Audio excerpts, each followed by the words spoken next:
இப்போ நம்ம பண்ண போகிறது சைடில் நீங்கள பொசிஷன்லன்ட்டு அப்படியே எடுத்து அடிக்க போகிறோம். ஃபஸ்ட்டு சொல்லுவாங்க சைடில் காலை வைத்துறது. அதுதான் நம்ம இப்போ பயிற்சி பண்ண போகிறோம். நீங்கள் ஆனால் மெதுவாக பண்ணணும். நீங்கள் உங்களோட ஃபுல் ஸ்ட்ரென்த்தனை கொடுத்து பண்ணக்கூடாது, ரொம்ப ஸ்ப்ராக்சர் ஆகிடும் இந்த லெக்கெல்லாம். அதனால் அதுக்குள்ள எக்ஸசைஸு கொஞ்சம் பண்ணுறேன், பண்ண பிறகு தான் அதை போடுறேன். நீங்களும் ரொம்ப கவனமாக பண்ணணும். சரியா? நான் இதை பண்ண போகிறேன், பாருங்கள்.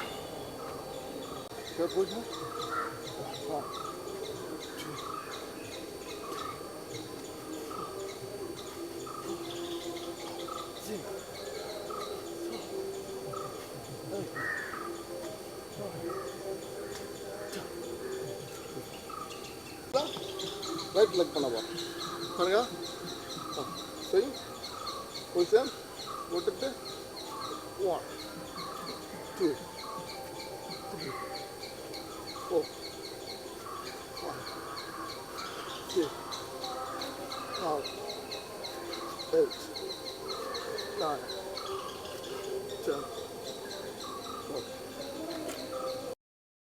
10. நீங்கள் இதை கவனமாக செய்து உங்களுடைய மனதையும் உங்களோட உடம்பினுடைய இரு கால்களையும் ரொம்ப உறுதியாக வைக்கணும். எல்லாமே கால்களில் தான் இருக்குது. நம்முடைய ஃபவுண்டேஷன் நல்லா ஸ்ட்ராங்காக இருந்தால் மட்டும்தான் நம்மளால் எல்லாமே பண்ண முடியும். அதற்காக தான் உங்களுடைய லெக்கை ரொம்ப கடினமான உறுதியாக வைக்க தான் இந்த பயிற்சியை நம்ம பண்ணுறோம். நீங்கள் இது செய்து பயனடைய உங்களை வாழ்த்தி இதோடு முடிக்கிறேன்.